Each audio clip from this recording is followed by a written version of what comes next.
2025 సంవత్సరం నవంబర్ నెల ఈ ధనస్సు రాశి ఎట్లా ఉంది చూద్దాం. ఈ ధనస్సు రాశికి వివాహ వ్యవస్థ బాగుంది. ఎప్పుడు కూడా భార్యాభర్తలు ఇద్దరూ అనుకూలంగా ఉంటే ఏ ఇల్లైనా ఇబ్బంది లేకుండా సుఖంగా ఉంటుంది. వివాహం కావాల్సిన వాళ్ళకి వివాహం అవుతుంది. సంతానం కలగాల్సిన వాళ్ళకి సంతానం కలుగుతారు. గర్భధారణ కాని వాళ్ళకి గర్భధారణ అవుతుంది. ఈ శుక్రుడు స్వక్షేత్రంలో ఏకాదశి స్థానంలో శుక్రుడు ఉండటం వల్ల వివాహం అంటే జన్మ లగ్న రీత్యా చూసుకోవాలి. ఇది గోచారమే. గోచారం 25 వంతులే. ఇది మీకు కలిసి రావాలనుకుంటే వెంటనే మీ జాతకం చూపించుకోండి. డేట్ ఆఫ్ బర్త్ ద్వారా కానీ హస్త సాముద్రిక ద్వారా కానీ మీ జాతకం చూపించుకోండి. ఇట్లా జాతకం చూపించుకొని మీరు ముందుకు వెళ్ళండి. ఈ శుక్రుడు బాగుండటం చేత అన్ని విధాలా బాగుంది. శుక్రుడు సంబంధించిన వ్యాపారాలు, ఫ్యాన్సీ ఐటమ్స్, బంగారపు వస్తువులు, లేకపోతే రోల్డ్ గోల్డ్ వస్తువులు, ఇంటికి ఆడవాళ్ళకి సంబంధించిన గుడ్డలు, ఇటువంటివన్నీ కూడా వ్యాపారం చేసే వాళ్ళకి చాలా బాగుంది. వ్యాపారం అన్ని రకాలుగా బాగుంది, కానీ ఐరన్కు సంబంధించిన వ్యాపారాలు పూర్తిగా బాగాలేదు. అయితే చదువు వచ్చేటప్పటికల్లా అష్టమ గురువు అవటం చేత చదువు కానీ విద్య కానీ మరి ఉద్యోగం కానీ విదేశీయానం కానీ పూర్తిగా ఇబ్బందికరంగా ఉంది. తర్వాత శని వల్ల పూర్తిగా నష్టం కనబడుతుంది. మరి వడ్డీ వ్యాపారస్తులకు రాహు బాగున్నాడు. ఇచ్చి పుచ్చుకునేది బాగా ఉంటుంది. ఇది అందరికీ మాత్రం కాదు. ఈ రాహు బాగున్న వాళ్ళకే జన్మలగ్న రీత్యా రాహు ఎవరికైతే బాగుంటాడో వాళ్ళకి వడ్డీ వ్యాపారాలు చేసే వాళ్ళకి, డబ్బుతో తగిన వ్యాపారాలు చేసే వాళ్ళకి చాలా బాగుంటుంది. తర్వాత స్టాక్ మార్కెట్టు, రియల్ ఎస్టేటు పెద్దగా యోగించే లక్షణాలు లేదు. విదేశాల వాళ్ళకి వెళ్ళే వాళ్ళకి చాలా ఇబ్బందికరంగా ఉంది. వ్యవసాయదారులకు కూడా చెప్పాలి అంటే ఈ 2 నెలలు పూర్తిగా బాగాలేదు. వ్యవసాయం కూడా చాలా ఇబ్బందికరంగా ఉంటుంది. చదువు, తర్వాత వ్యాపారం, వ్యాపారాల్లో ఇనుముకు సంబంధించిన వ్యాపారాలు బాగాలేవు. మరి ఆడవాళ్ళకి సంబంధించినవి బాగున్నాయి. ఇల్లు కట్టుకుంటానికి ఇంటికి సంబంధించిన మెటీరియలు, ఇసుక, సిమెంటు, దర్వాజాలు, తలుపులు, కిటికీలు, ఇంటికి సంబంధించిన ఇనుము వ్యాపారం ఇవన్నీ కూడా బాగుంటాయి. తర్వాత చదువు ఉద్యోగం రీత్యా బాగాలేదు. సరిగా చెప్పాలంటే ఈ రాశి వాళ్ళు తప్పనిసరిగా మీ జాతకం చూపించుకోండి. పైన ఈ రాశి వాళ్ళకి ఏమిటంటే కార్తీక మాసం రాబోతుంది, దసరా రాబోతుంది. ఈ దసరాలో అమ్మవారి పూజ చేయించుకోవడం మంచిది. తర్వాత ముందు అందరికీ తల్లి అమ్మవారు శ్రీమాత్రే నమః ఈ మంత్రాన్ని ఎప్పుడు స్మరించుకుంటే ఎంతైనా మంచిది. శ్రీమాత్రే నమః అని అమ్మని కొట్టినా అమ్మని తిట్టినా అసలమ్మ మాత్రం మిమ్మల్ని ఊరుకోదు. అసలు అమ్మవారిని పూజించేవాడు తల్లిని పూజించి తీరాలి. మరి పరమేశ్వరుని పూజించేవాడు తండ్రిని ద్వేషించకూడదు. మరి ఈశ్వరుని పూజించి తండ్రిని ద్వేషిస్తే ఏమీ లాభం లేదు. తల్లి, తండ్రి, గురువు, దైవం అన్నారు. తల్లి తండ్రుల గురించి మంచి శ్రద్ధ తీసుకోవాలి. భార్య ఇంటికి లక్ష్మి, భార్యను జాగ్రత్తగా చూసుకోవాలి. ఇట్లాంటి లక్షణాలు కావాలి. అయితే ఉద్యోగం కానీ పెళ్ళి మాత్రం వివాహం బాగుంది, జాగ్రత్తగా చూసుకోండి. జాబులు బాగా ఇబ్బందిగా ఉన్నాయి. వ్యాపారస్తులకి ఇనుము తప్పితే మిగతా వ్యాపారాలన్నీ బాగున్నాయి. రియల్ ఎస్టేట్ కూడా పెద్దగా లాభం కాదు. స్టాక్ మార్కెట్లకు వచ్చేటప్పటికల్లా రాహు బాగున్నాడు కాబట్టి కొంతమంది వరకు బాగుంటుంది. చూసుకోవాలి, జాతక రీత్యా చూసి చేసుకోవాలి. విదేశాలకు వెళ్ళే వాళ్ళకు కూడా చాలా ఇబ్బందికరంగా ఉంటుంది. వ్యవసాయదారులకి 2 నెలలు బాగాలేదు. అయితే ఏదైనా సరే ప్రతి వాళ్ళకి కూడా మనిషి సక్రమంగా సంచరించాలి అంటే ఎప్పుడూ భగవంతుడిని స్మరించాలి. భగవంతుడిని స్మరిస్తే నీ మనస్సుకు ప్రశాంతత వస్తుంది. మరి 2 ఉన్నాయి. విగ్రహారాధన చేసి నేను గుళ్ళో దేవుడు పూజ చేశానో నాకు ఎదురు లేదు అని అనుకుంటే అది ఆగ్రహం అవుతుంది.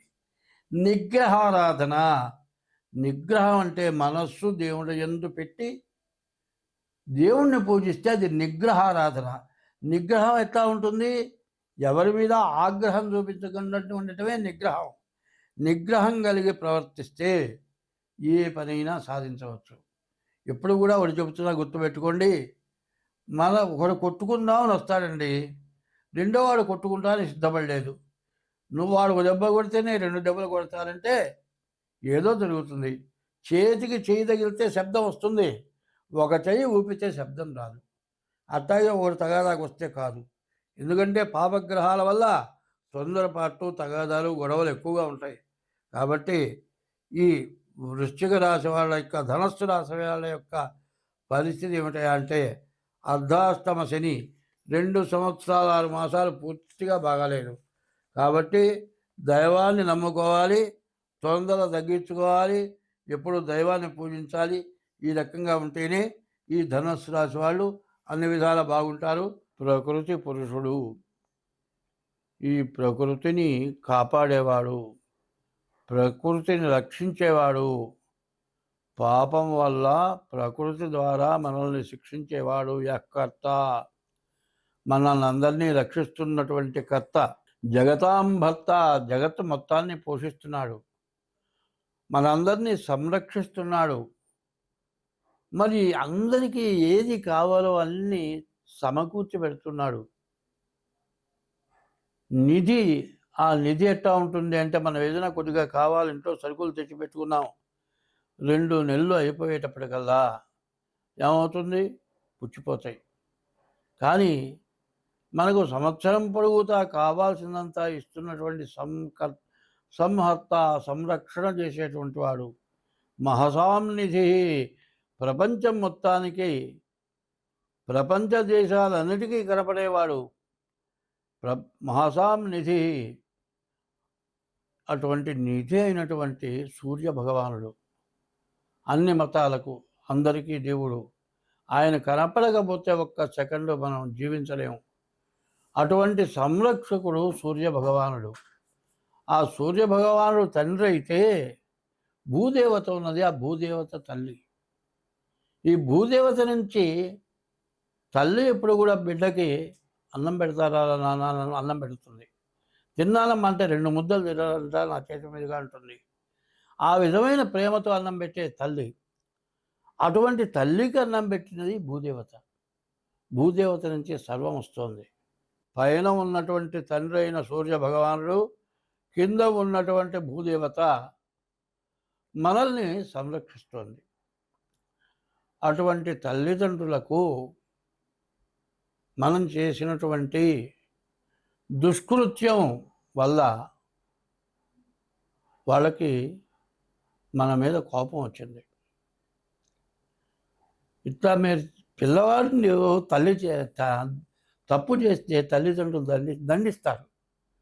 అట్లాగే ప్రకృతి పురుషులు సూర్య భగవానుడు, భూదేవత, వాళ్ళు స్త్రీ పురుషాదులు, వాళ్ళ వల్ల, వాళ్ళకి బాధ కలగటం వల్ల మనల్ని ఈ సంవత్సరం శిక్షించారు. నేను ముందుగా చెప్పా, మనకు ఉపద్రవాలు రాబోతూ ఉన్నాయి. రకరకాలైన ఉపద్రవాలు, కుటుంబ కలహాలు, రకరకాలైన కలహాలు.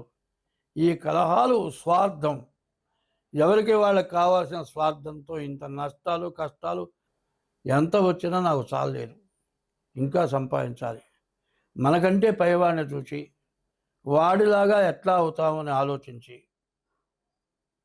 స్వార్థంతో దురాగతంగా సంపాదించడం మొదలుపెట్టి, మంచితనం ఉండేటట్లయితే మనకంటే తక్కువ వాడిని చూసి మనం బాగున్నాం అనుకొని మనకంటే తక్కువ వాడికి సహాయం చేస్తే మనశ్శాంతి ఉంటుంది. మనకంటే ఎక్కువ వాడిని చూసి ఎట్లా బాగుపడతామని దురాగతమైనటువంటి ఆశ పెడితే మనశ్శాంతి ఉండదు. ఎప్పుడు కూడా మనశ్శాంతి కావాలి, ఎప్పుడు కూడా సహృదయత కావాలి. సహృదయత అంటే ప్రతి జీవరాశి యందు కూడా మనం ఉపకారం చేసే మనస్తత్వం కావాలి, స్వార్థం విడనాడాలి. మరి ఎక్కడైనా సరే నీవు పెట్టి ఉంటే అడవిలో ఉన్న అన్నం దొరుకుతుంది. ఎన్ని కష్టాలు పడ్డా, ఎంత సంపాదించినా తినే ఆహారం కోసం అది గుర్తుపెట్టుకొని మనం జాగ్రత్తగా ఉండాల్సిన పరిస్థితి ఇప్పుడు ఆసన్నమైంది. ఈ రోజు నుంచి నేను చెప్పబోయేది ఏంటంటే, రోజు కనీసం 2 గంటల పాటు నీకు వచ్చిన మంత్రం ఓం నమో భగవతే నారాయణాయ, లేకపోతే ఓం నమ శివాయ, ఇటువంటి మంత్రాన్ని పొద్దున్నే స్నానం చేసి ఈ మంత్రం జపం చేసి సూర్య భగవానుడికి నమస్కారం చేస్తే మనకు ప్రకృతి సిద్ధించి ఈ రకమైన సమస్యలు, వ్యాధులు అన్నీ పోతాయి. మనం అంతా బాగుంటాం. స్వస్తి.